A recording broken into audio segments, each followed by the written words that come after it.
Today on Teuty's track analysis, we have the track of the day for March 3rd, How Will We Get Down by Afroevo. How Will We Get Down is a full-speed track that is made from the surfaces road, dirt, and grass. There are also small plastic pieces to help you start speed sliding.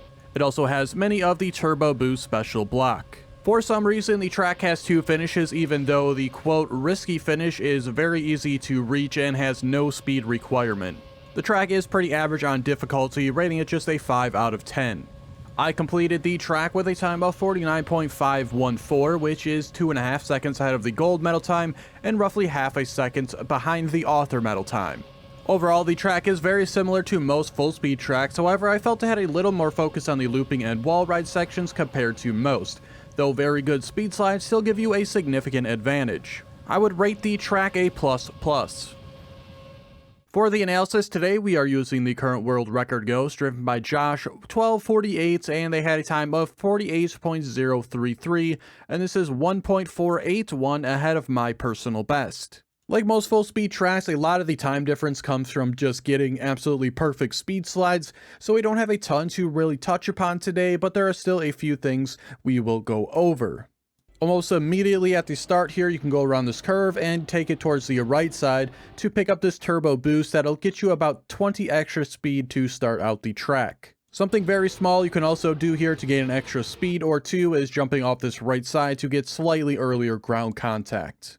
For the first wall ride here, you want to be as low as possible throughout the entire thing. Easier said than done though, because it's very easy to grind up against the piece to your right hand side, lose all your speed, and not being able to make the jump. This low line gives you nice early ground contact here on the other side, so you can start accelerating once again. For this transition here, I was a little bit off on this run, not the right location at all. The world record is on a better line here, basically driving on the white lined edge over the transition. After this, we have a grass section here, which I overslid a little bit, and I will enter the looping section here a little bit too late. Not the biggest deal in the world, I just couldn't jump out of this loop as early as I would like. As we see here, the world record much further down when they take this jump. After this, we just got a simple wall ride followed up by a longer straight, which is one of the better opportunities to get a decent speed slide in.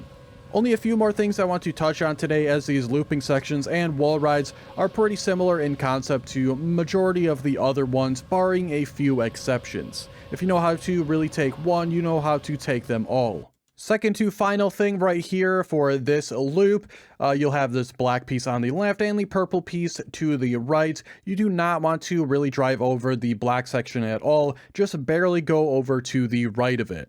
Last thing I want to touch on today would be the finishes in the track. I'm not sure why the one that's straight ahead to the right even exists. It's slower, and the one on the left is super easy to reach, and again, have no idea why two finishes even exist on the track. I don't see any circumstance where really you have any reason to take the longer route. So quite a short episode today, kind of how it goes with full speed tracks, as a lot of them are fairly similar in concept, and if you've really seen one, you've seen them all, besides a few exceptions. And really, if you're hunting for the best time on most full speed tracks, you're really just looking for perfect speed slides, and I'm really not going to analyze those, as that is just fairly boring. As far as the track, I enjoy full speed a lot, so it's no surprise that I like the track, and if you like full speed too, you will definitely like this one. What I also hope you enjoyed was this track analysis. If you did, be sure to like the video and subscribe. Check the description for links to my Twitch and Discord if you're interested in those. And be sure to check out all the other analysis videos out on the channel already. Thanks so much for watching, and I'll see you guys on Monday for the next one.